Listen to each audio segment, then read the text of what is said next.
You thought I forgot about you, didn't you? I apologize for the delay in giving you the conclusion to Sir Arthur Conan Doyle's A Study in Scarlet. I've been taken off furlough and gone back to work. Probably something that many of you wish you had the opportunities to do, and I'm sorry that that's not the case for you. In the meantime, let me try to help you enjoy your isolation just a little bit longer. And now, Chapter 7, A Study in Scarlet, the conclusion. We had all been warned to appear before the magistrates upon the Thursday, but when the Thursday came, there was no occasion for our testimony. A higher judge had taken the matter in hand, and Jefferson Hope had been summoned before a tribunal where strict justice would be meted out to him.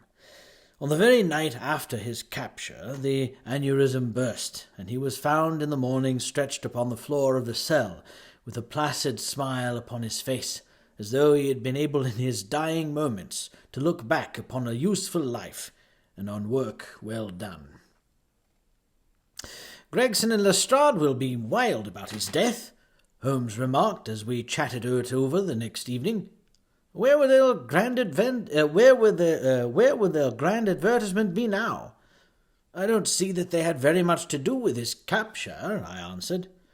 "What you do in this world is a matter of no consequence," returned my companion bitterly. "The question is, what can you make people believe that you have done? Never mind," he continued more brightly after a pause. "I would not have missed the investigation for anything. There has been no better case within my recollection. Simple as it was, there were several most instructive points about it." "Simple?" I ejaculated. "Well, really, it can hardly be described as otherwise," said Sherlock Holmes, smiling at my surprise. "The proof of its intrinsic simplicity, that without any help save a few very ordinary deductions, I was able to lay my hand upon the criminal within 3 days." "Well, that is true," said I. "I have already explained to you that what is out of the common is usually a guide rather than a hindrance. In solving a problem of this sort, the grand thing is to be able to reason backwards. That is a very useful accomplishment, and a very easy one, but people do not practice it much. In the everyday affairs of life, it is more useful to reason forwards, and so the other comes to be neglected. There are 50 who can reason synthetically, for one who can reason analytically." "I confess," said I, "that I do not quite follow you." "I hardly expected that you would. Let me see if I can make it clearer. Most people, if you describe a train of events to them, will tell you what the result would be. They can put those events together in their minds and argue from them that something will come to pass. There are few people, however, who, if you told them a result, would be able to evolve from their own inner consciousness what the steps were which led up to that result. This power is what I mean when I talk of reasoning backwards or analytically." "I understand," said I. "Now this pardon me. Now this was a case in which you were given the result and had to find everything for yourself. Now let me endeavour to show you the different steps in my reasoning. To begin, at the beginning, I approached the house, as you know, on foot, with my mind entirely free from all impressions. I naturally began examining the roadway, and there, as I have already explained to you, I saw clearly the marks of a cab, which, I ascertained by inquiry, must have been there during the night. I satisfied myself that it was a cab and not a private carriage by the narrow gauge of the wheels. The ordinary London growler is considerably less wide than a gentleman's brougham. This was the first point gained. I then walked slowly down the garden path, which happened to be composed of a clay soil, peculiarly suitable for taking impressions. No doubt it appeared to you to be a mere trampled line of slush, but to my trained eyes every mark upon its surface had meaning. There is no branch of detective science which is so important and so much neglected as the art of tracing footsteps. Happily, I have always laid great stress upon it, and much practice has made it a second nature to me. I saw the heavy footmarks of the constables, but I also saw the track of 2 men who had passed through the garden. It was easy to tell that they had been before the others, because in places their marks had been entirely obliterated by the others coming upon them. In this way, my second link was formed, which told me that the nocturnal visitors were two in number, one remarkable for his height, as I calculated from the length of his stride, and the other fashionably dressed, to judge from the small and elegant impression left by his boots. On entering the house, this last inference was confirmed. My well-booted man lay before me. The tall one, then, had done the murder, if murder there was. There was no wound upon the dead man's person, but the agitated expression upon his face assured me that he had foreseen his fate before it came upon him. Men who die from heart disease or any sudden natural cause never by any chance exhibit agitation upon their features. Having sniffed the dead man's lips, I detected a slightly sour smell, and I came to the conclusion that he had had poison forced upon him. Again, I argued that it had been forced upon him from the hatred and fear expressed upon his face. By the method of exclusion, I had arrived at this result, for no other hypothesis would meet the facts. Do not imagine that it was a very unheard-of idea. The forcible administration of poison is by no means a new thing in criminal annals. The cases of Dolsky in Odessa and Letourier in Montpellier, which will occur at once to any toxicologist. Yeah? And now came the great question as to the reason why. Robbery had not been the object of the murder, for nothing was taken. Was it politics, then, or was it a woman? That was the question which confronted me. I was inclined from the first to the latter supposition. Political assassins are only too glad to do their work and to fly.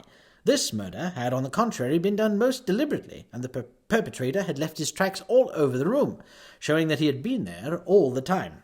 It must have been a private wrong, and not a political one, which called for such a methodical revenge. When the inscription was discovered upon the wall, I was more inclined than ever to my opinion. The thing was too evidently a blind. When the ring was found, however, it settled the question. Clearly the murderer had used it to remind his victim of some dead or absent woman. It was at this point that I asked Gregson whether he had inquired in his telegram to Cleveland as to any particular point in Mr. Drebber's former career. He answered, you remember, in the negative. I then proceeded to make a careful examination of the room, which confirmed me in my opinion as to the murderer's height, and furnished me with the additional details as to the Trichinopoly cigar and the length of his nails. I had already come to the conclusion, since there were no signs of a struggle, that the blood which covered the floor had burst from the murderer's nose in his excitement. I could perceive that the track of blood coincided with the track of his feet. It is seldom that any man, unless he is very full-blooded, breaks out in this way through emotion, so I hazarded the opinion that the criminal was probably a robust and ruddy-faced man. Events proved that I had judged correctly. Having left the house, I proceeded to do what Gregson had neglected. I telegraphed to the head of the police at Cleveland, limiting my inquiry to the circumstances connected with the marriage of Enoch Drebber.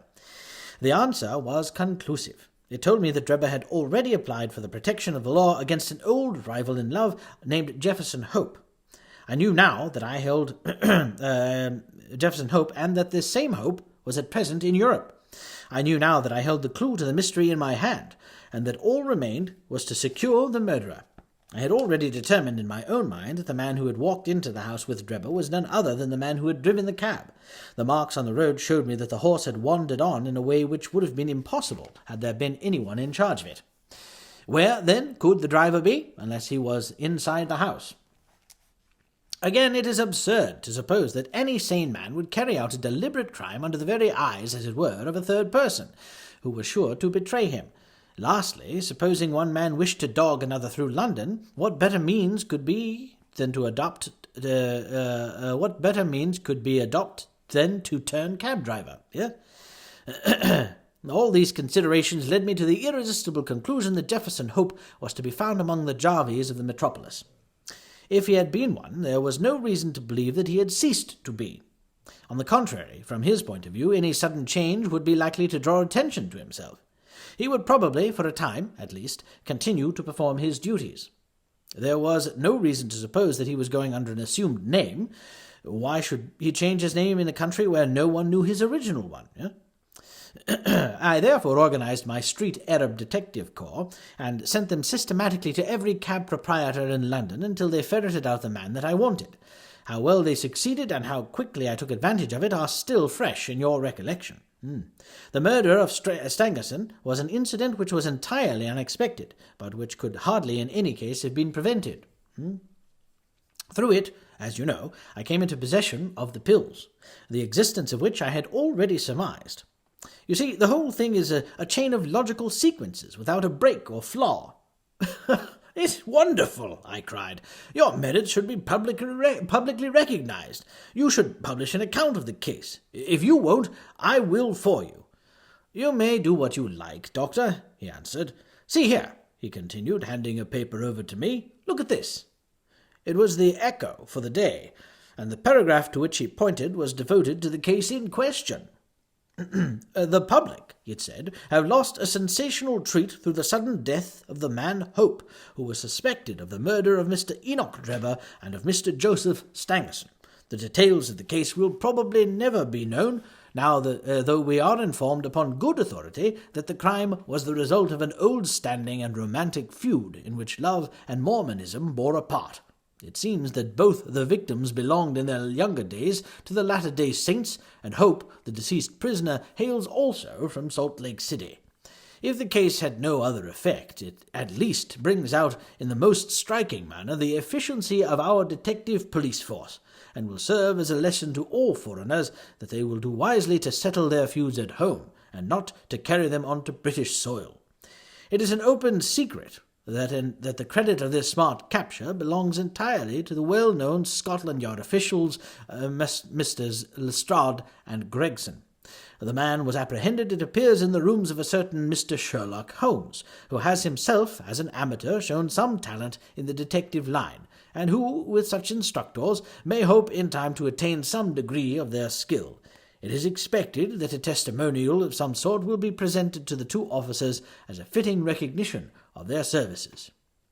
"Didn't I tell you so when we started?" cried Sherlock Holmes with a laugh. "That's the result of all our study in Scarlet, to get them a testimonial." "Never mind," I answered. "I have all the facts in my journal, and the public shall know them. In the meantime, you must make yourself contented by the consciousness of success, like the Roman miser.